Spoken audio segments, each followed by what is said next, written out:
एक समय ऐसा था जब डायनासोर धरती पर राज किया करते थे। वह उसी धरती पर चले जिस पर हम आप चलते हैं। उन्होंने भी इसी धरती का पानी पिया और इसी धरती पर अपनी लड़ाइयाँ लड़ी।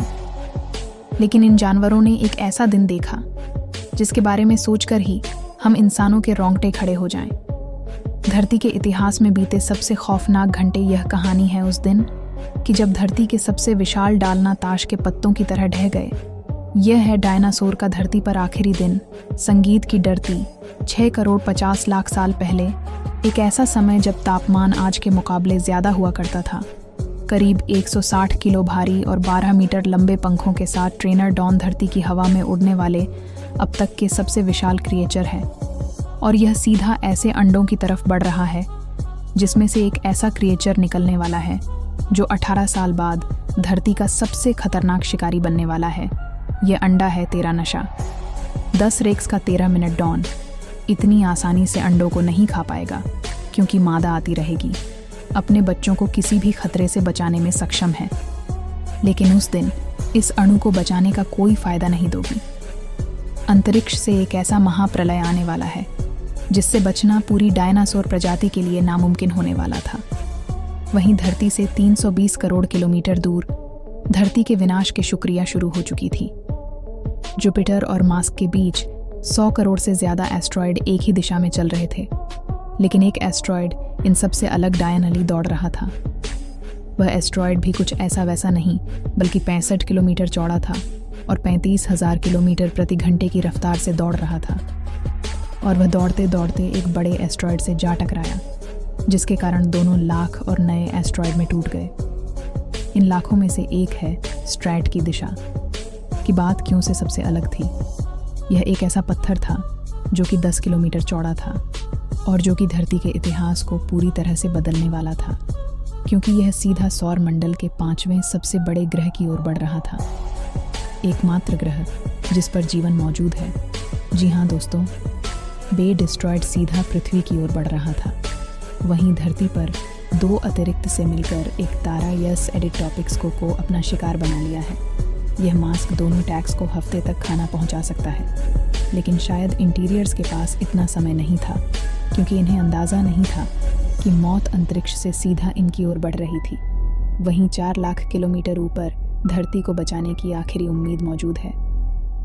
चांद ने धरती को कई ऐसे फैसले से बचाया है जिसका प्रमाण हम साफ साफ रूप से चंद्रमा के सतह पर देख सकते हैं।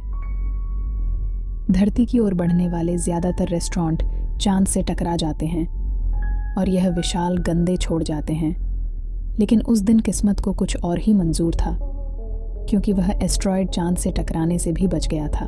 अब इस पत्थर को रोकने की आखिरी उम्मीद भी खत्म हो चुकी थी और अगले 6 घंटे बाद वे पत्थर धरती से सीधा टकराने वाला था। आयरन। यह देखिए, वैज्ञानिक मानते हैं कि इन स्ट्राइप्ड के धरती से टकराने इस वजह से ही धरती पर जीवन की शुरुआत हुई। लेकिन जो लाइफ दे सकता है वह छीन भी सकता है। वहीं धरती पर एक अलार्म्स और इसका पूरा जॉन खाने की तलाश में निकला है। ये 20 मीटर बड़े और 12 मीटर लंबे दानव 30,000 किलोग्राम भारी थे और वे धरती पर चल चुके अब तक के सबसे विशाल लिविंग क्रिएचर है। कहते हैं कि इनकी सेंसेस इतने तेज थे कि दूर से ही आने वाले खतरे को भांप लेते थे। लेकिन इस बार इन्हें भी कोई अंदाजा नहीं था कि इनकी तरफ क्या बढ़ रहा था। वहीं अंतरिक्ष में वह पत्थर तेजी से धरती की ओर बढ़ रहा था और अब 20 मिनट ही बचे थे जब वे सीधा सीधा धरती से टकराने वाला था। वे एस्ट्रॉयड करीब 65,000 किलोमीटर प्रति घंटे की रफ्तार से दौड़ रहा था। लेकिन वह जैसे ही धरती के पास पहुंचा, धरती के ग्रेविटेशनल पुल ने उस पत्थर की रफ्तार को 65,000 से बढ़ाकर और 72,000 किलोमीटर प्रति घंटा कर दी थी। जैसे ही स्टार्स ने धरती के एक मॉल स्थित में प्रवेश लिया, फ्रिक्शन ने उस पत्थर को एक विशाल फायर बॉल में बदल दिया। यह फायर बॉल अब सीधा सीधा मैक्सिको से टकराने वाला था। अलार्म्स और इसके जून से कुछ किलोमीटर दूर इस हायर ऑयल का तापमान अब 20,000 डिग्री सेल्सियस पहुंच चुका था, जो कि सूरज की सतह से 4 गुना ज्यादा है। पलक झपकते ही वह विशाल जलता हुआ पत्थर धरती से टकरा गया, बल्कि धरती से टकराने से 800 किलोमीटर पहले ही उसकी रोशनी इतनी तेज थी कि उन्हें अलार्म सौरभ ने अपनी आंखों की रोशनी खो दी होगी। कहते हैं कि उस एस्ट्रॉयड के एक्सप्लोजिव फोर्स करीब 100 करोड़ मेगाटन था, जो कि नागासाकी और हिरोशिमा पर गिरे परमाणु बम को मिलाकर भी करोड़ों गुना ज्यादा शक्तिशाली था। मगर एयर स्ट्राइक समंदर में घिरा होता तो कुछ करो, पानी के द्वारा अब हो जाता, लेकिन मैं सीधा सीधा धरती से जा टकराया। इस भिड़ंत ने धरती को अंदर तक झकझोर दिया और इंपैक्ट साइट से 1000 किलोमीटर दूर तक का तापमान 300 डिग्री सेल्सियस पहुंच चुका था।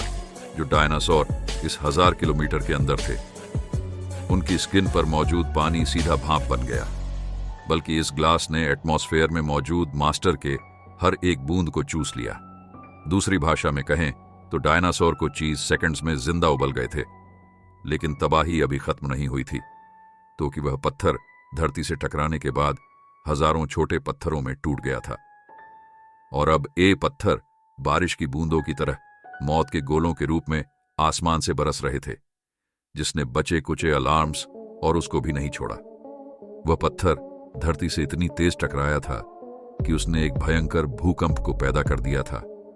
और प्रॉब्लम भी ऐसा वैसा नहीं, बल्कि एक ऐसा भूकंप जिसकी तीव्रता 11.1 थी, जो कि इंसानों द्वारा देखा गया सबसे भयंकर भूकंप के मुकाबले 4 गुना साधा था। उस समय धरती एक रैगिंग बैल की तरह हिल रही थी।